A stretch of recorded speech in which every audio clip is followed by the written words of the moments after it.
Sobat Bumi. Halo Sobat Bumi, ketemu lagi nih sama Nadia. Nah, di weekend kali ini Nada lagi pengen santai-santai nih di pantai. Tepatnya sekarang lagi ada di Pantai Mutiara. Dan pas lagi ingat nih, view di sekitar pantai di sini ternyata di sebelah sana itu ada pembangkit listrik di daerah Jakarta Utara. Ngomong-ngomong nih Sobat Bumi, negara Indonesia kan adalah negara kepulauan ya. Lautnya ini begitu luas nih, pasti memiliki banyak potensi laut nih yang harus bisa dikembangkan di Indonesia. Kalau di luar negeri nih Sobat Bumi, mereka ini biasa menggunakan pembangkit listrik alternatif, yaitu dari arusnya ini, terus dari gelombang, panas dingin, air laut juga. Nah, kalau seandainya di Indonesia nih, tenang aja Sobat Bumi, jangan berkecil hati. Ada Sobat Bumi kita yang menggunakan potensi dari tumbuhan laut, yaitu rumput laut. Nah, rumput lautnya ini digunakan sebagai bahan pembuatan batu baterai. Penasaran nggak sih Sobat Bumi, rumput laut yang merupakan tumbuhan alami bisa dijadikan bahan pembuatan batu baterai? Penasaran? Oke, jangan kemana-mana ya, saksikan terus di episode Bumi 1 kali ini. Sobat Bumi, pasti sudah tidak asing lagi kan dengan baterai? Pasti kamu juga sudah sering menggunakannya untuk alat elektronik di rumah. Baterai merupakan sebuah benda yang dapat menyimpan energi dan mengeluarkan tenaganya dalam bentuk listrik. Baterai ditemukan oleh seorang ahli fisika dari Italia yang bernama Alessandro Volta pada tahun 1800. Satu buah baterai terdiri dari 3 komponen, yaitu batang karbon sebagai kutub positif, seng sebagai kutub negatif, dan pasta yang berfungsi sebagai elektrolit atau penghantar. Banyak sekali alat elektronik yang menggunakan baterai, baik baterai sekali pakai ataupun baterai yang bisa diisi ulang atau yang disebut juga rechargeable battery. Baterai sekali pakai disebut juga baterai primer. Baterai ini hanya dapat digunakan sekali karena menggunakan reaksi kimia yang bersifat tidak bisa dibalik. Contoh baterai ini adalah baterai jam tangan dan baterai remote TV. Baterai isi ulang disebut juga dengan baterai sekunder. Dapat digunakan berkali-kali karena reaksi kimianya bersifat bisa dibalik. Contohnya saja baterai laptop, baterai kamera digital, dan baterai telepon genggam. Prinsip kerja baterai adalah mengubah energi kimia menjadi energi listrik.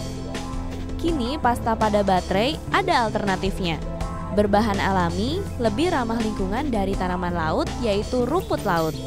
Baterai ramah lingkungan ini diciptakan oleh Sobat Bumi kita, mahasiswa Teknik Elektro Universitas Diponegoro. Langsung saja ya belajar dari inovasi Sobat Bumi kita di episode kali ini. Sobat Bumi, keren kan alternatif dari Sobat Bumi kita, dari rumput laut bisa dimanfaatkan jadi pembuatan batu baterai. Padahal kita tahu kan Sobat Bumi, batu baterai terdiri dari bahan-bahan kimia seperti logam-logam berat. Tapi rumput laut kita aja bisa makan, pasti ramah lingkungan dong. Sebenarnya apa ya kandungan dalam rumput laut ini? Penasaran? Saksiin ya obrolannya.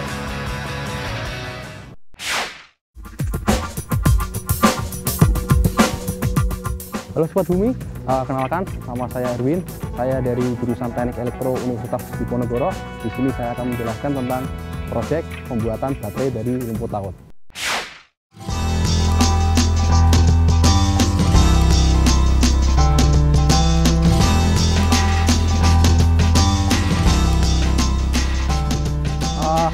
Karena apa ya, di dunia ini tuh kebutuhan energi itu selalu meningkat dari tahun ke tahun gitu. Dan yang kedua itu adalah eksplorasi alam Indonesia itu sangat kurang saat ini karena 70% wilayah dari Indonesia merupakan laut dan itu belum tereksplorasi secara luasnya. Sedangkan kenapa saya ingin mengadakan proyek ini karena memang saya ingin membudidayakan kekayaan laut yang ada di Indonesia. Tentu saja tidak, karena apa ya, rumput laut sendiri itu tinggalnya adalah di laut gitu loh. Sedangkan di Indonesia sendiri 70% menggunakan laut seperti yang tadi saya bilang. Dan kita di sini nggak perlu takut untuk kekurangan itu karena kita tuh dengan luas laut yang 70% itu tadi kita bisa menanam rumput laut hampir di seluruh Indonesia seperti itu. Jadi ya saya rasa sih enggak itu, karena selain itu juga rumput laut itu perkembangannya sangat cepat, yaitu hanya sekitar 40 hari saja.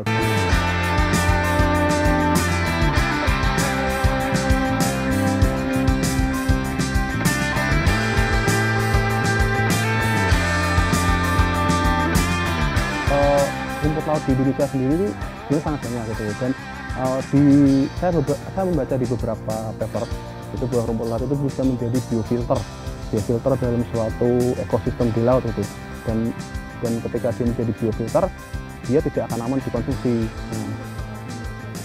Nah, biofilter itu sendiri itu seperti kayak rumput laut itu kan memiliki daya serap yang cukup kuat, dan ketika dia berkontak dengan ketika dia berkontak dengan air laut yang tercemar nanti dia akan terserap ke dalam rumput lautnya itu. Dan sedangkan yang kebanyakan yang ada di laut ini adalah tentang pencemaran tentang besi, PB seperti itu, dan ketika itu diserap, rumput laut itu sendiri bisa dimanfaatkan sebagai baterai, dan baterainya itu bakal jauh lebih kuat daripada biasanya karena di dalam rumput lautnya itu sudah terkontaminasi dengan besi, yang mana besi itu bisa dengan mudah terionisasi seperti itu. Nah, rumput laut yang saya gunakan ini jenisnya itu Capapecus alvarezii. Itu adalah rumput laut yang biasa digunakan untuk yang biasa diambil untuk karagenania. Itu biasanya untuk bakso, untuk apa. Tapi dalam kali ini saya gunakan untuk baterai. Gitu. Di beberapa artikel saya membaca itu ketika reaksinya dibalik, ketika baterai tersebut diberi sumber listrik, di karagenanya itu akan mengikat besi-besi itu, ion-ion tersebut. Jadi nanti ketika dia dapat menyimpan listrik tapi hanya dalam waktu yang sangat sebentar itu. Kemudian setelah kita balik reaksinya, kita gunakan lagi, dia bakal lebih baik lagi dari sini. Untuk pengaplikasiannya sendiri sih belum, karena memang masih dalam tahap penelitian. Karena kendala utama dalam penggunaan baterai ini tuh ketahanannya masih sangat kecil sekali itu, hanya dalam beberapa jam saja. Padahal baterai pabrikan itu dia bisa tahan sampai berhari-hari seperti itu. Dayanya itu terus terang masih kecil ya. Dia cuman paling untuk bisa menghidupkan LED, kemudian untuk jam seperti itu. Jadi untuk benda-benda yang memiliki daya yang besar itu kurang bisa itu, karena memang arusnya sendiri sangat kecil gitu. Sobat Umi, di tangan Nadia udah ada baterai nih. Ini baterai sekali pakai. Kalau Sobat Umi tahu nih ya, baterai ini terdiri dari kutub positif dan negatif nih di ujung-ujungnya, dan di dalamnya ini itu ada batang karbon dan pastanya. Nah, pastanya ini nih mengandung logam berat, jadi kalau kontak langsung dengan alam dan sekitarnya bisa mencemari lingkungan. Dan juga nih ada rumput laut nih, pasti Sobat Umi udah tahu dong dan kenal banget. Rumput laut ini biasa kita temukan di es, kalau Sobat Umi suka makan es buah, dan juga di agar-agar atau di olahan makanan lainnya. Ini yang Sobat Umi kita pakai jenisnya yaitu Eusema. Ini dia olah menjadi pasta dalam batu baterai ini, sehingga pastinya lebih ramah lingkungan dong. Makin penasaran nggak sih gimana cara pembuatan dari rumput laut ini bisa jadi pasta yang ada dalam batu baterai ini? Penasaran? Saksinya kulik-kuliknya.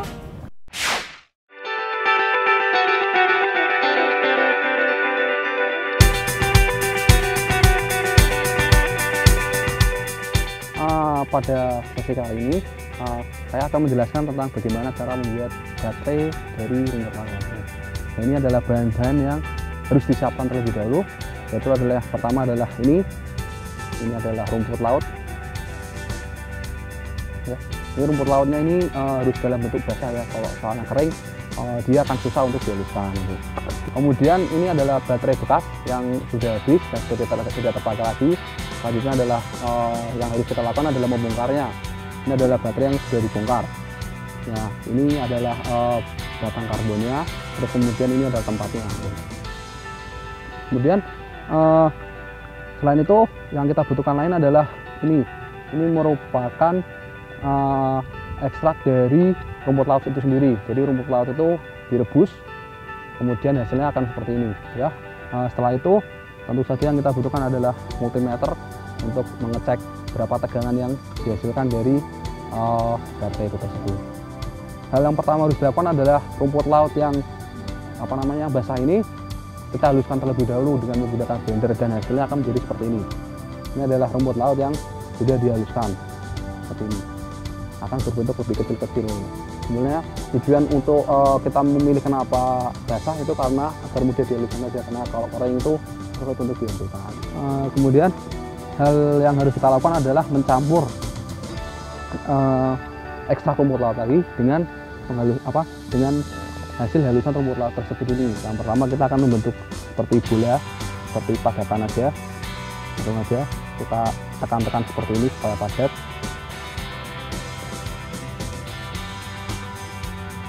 Setelah padat, kemudian kita akan campur dengan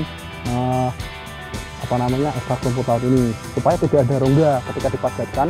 Kan istilahnya rumput laut yang sudah dihaluskan ini kan masih banyak rongga-rongga tuh di antara satu sama lainnya. Ekstrak rumput laut ini kan bentuknya cair. Ini rumput laut yang sudah kita diamkan selama 15 menit.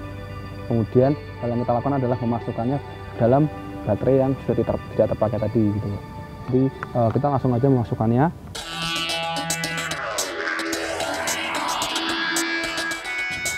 Pastikan tertutup dengan rapat dan tidak ada rongga untuk berkontak langsung dengan udara, karena itu akan mempengaruhi ketahanan dari baterai tersebut. Dan inilah baterai yang sudah dirangkai dengan sempurna seperti ini. Jadi di atasnya kita akan beri logam supaya untuk menutup karbonnya tersebut supaya tidak kontak langsung dengan udara seperti itu. Langsung aja setelah ini kita langsung aja cek berapa tegangan yang dihasilkan dari baterai ini. Nah, ini adalah multimeter yang akan kita gunakan. Kita pasang pada tegangan 2 volt karena pada baterai ini dia berkisar 1,5 volt. Di sini bisa dilihat bahwa tegangan yang dihasilkan adalah 1,7 volt dan ini hampir mendekati 1,5 volt. Dan ini sudah bisa layak digunakan menghidupkan LED. Selanjutnya kita akan mencoba langsung dengan menggunakan LED. Nah ini adalah LED berwarna merah ini. Kita akan gunakan untuk mencoba untuk menghidupkan lampu dengan menggunakan baterai rumput laut. Nah, yang dibutuhkan adalah sepasang baterai rumput laut karena LED yang kita gunakan adalah LED dengan tegangan 3 volt. Jadi kita di sini membutuhkan menyeri 2 baterai ini untuk bisa menghidupkan lampu LED ini. Pertama kita akan menyerinya dengan seperti ini. Jadi positif bertemu dengan negatif.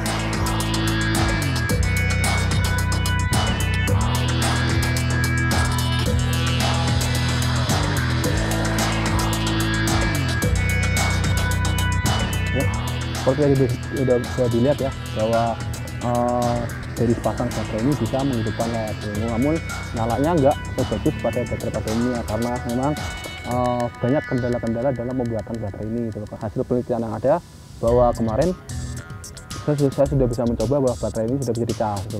Jadi karakteristiknya hampir sama seperti pada baterai lithium polimer. Ketika dia diberi tegangan, maka tegangan dari sumber arus listrik, maka baterai ini dapat menyimpannya dalam bentuk voltase gitu. Sehingga yang tadinya tegangannya 1,5 volt dia bisa berubah menjadi 2 bahkan 3 yang sudah saya coba hingga mencapai 3 volt. Namun seperti yang tadi saya bilang bahwa daya tahan baterai ini tidak cukup bagus gitu. Sehingga perlu diteliti lagi lebih lanjut agar ketahanannya menjadi lebih baik lagi gitu.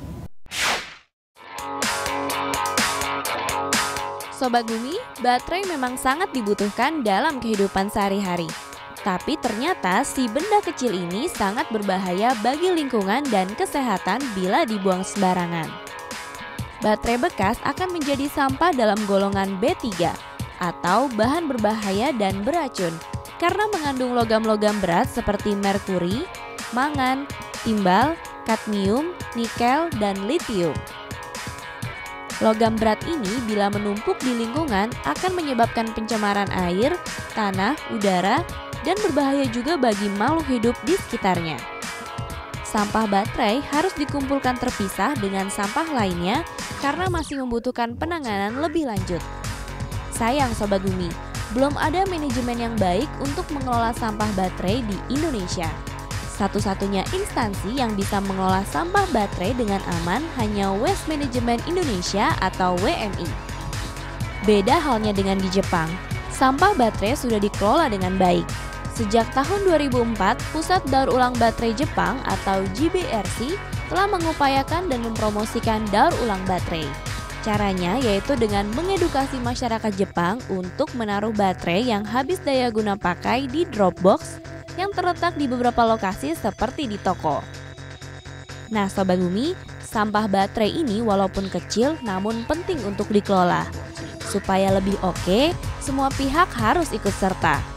Konsumen terdidik untuk mengelola sampah baterai, pemerintah membuat aturannya, dan yang gak kalah penting, produsen baterai juga harus bertanggung jawab.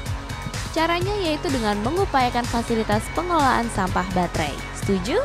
Sobat Bumi, tidak masalah bila menggunakan benda kecil ini. Namun sebisa mungkin pilihlah baterai yang bisa diisi ulang untuk mengurangi sampah baterai. Bijak menggunakan baterai ya Sobat Bumi.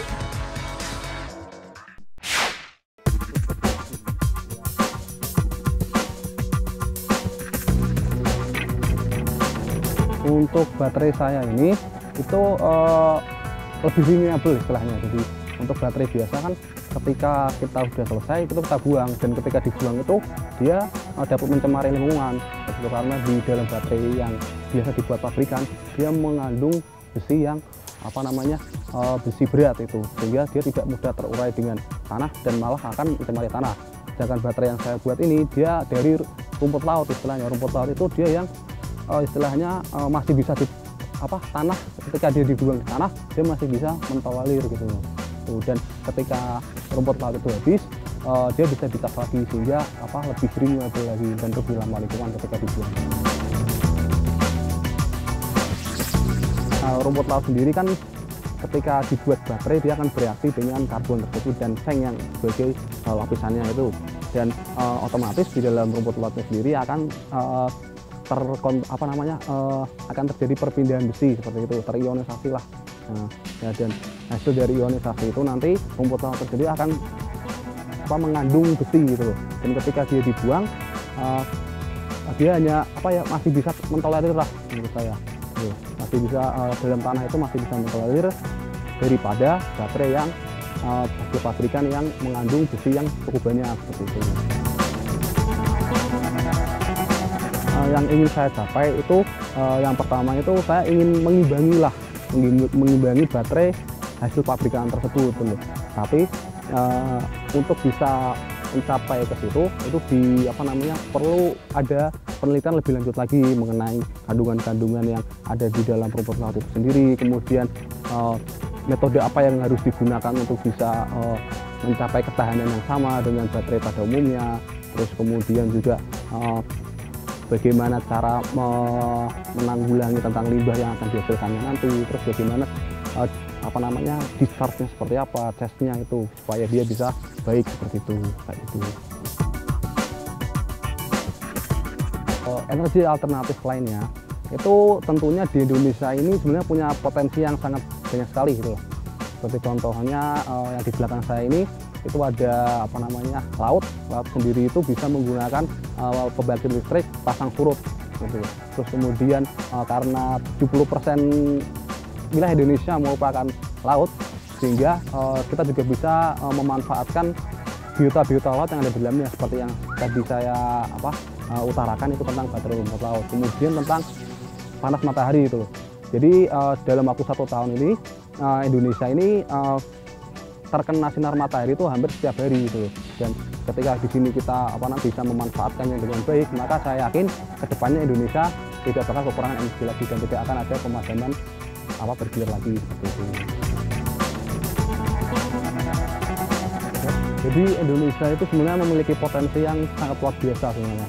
Mulai dari kekayaan lautnya, mulai dari panas matahari, mulai dari anginnya, itu sebenarnya semua bisa dimanfaatkan semua.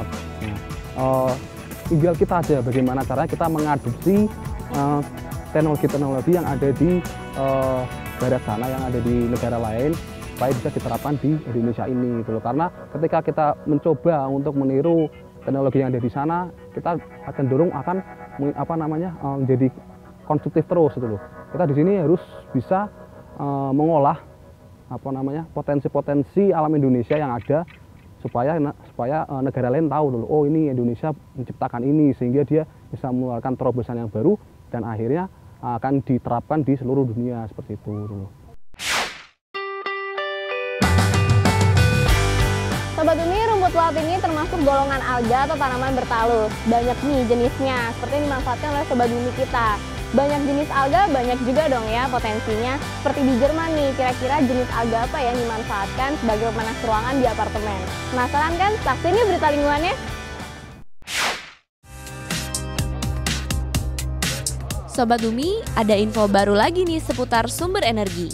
Masih berhubungan dengan alga.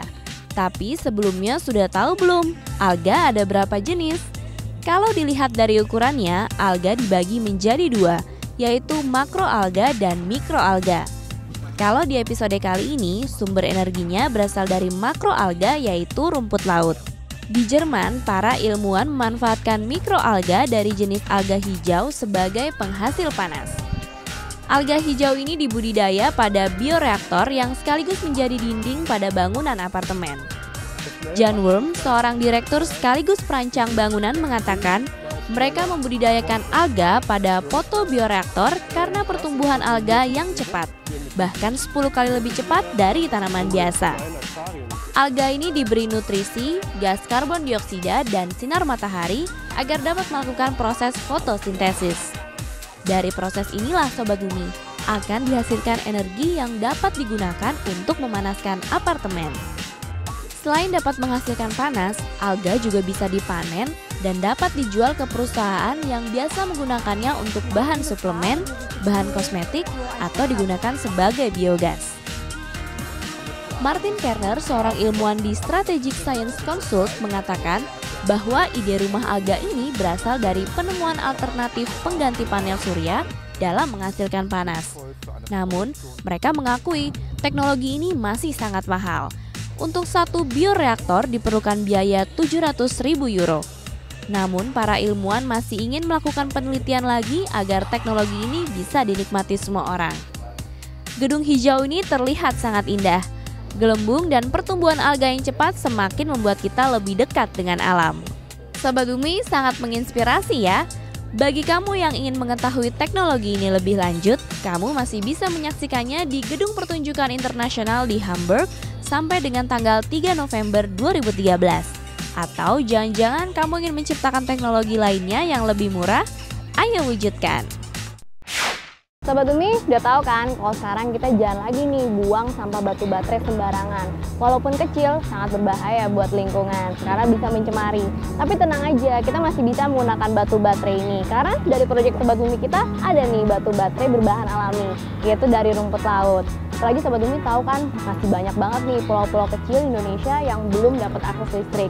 Nah, dia nggak bosan-bosannya nih buat ngingetin Sobat Bumi untuk follow Twitternya Bumi1 di @bumi1.tv.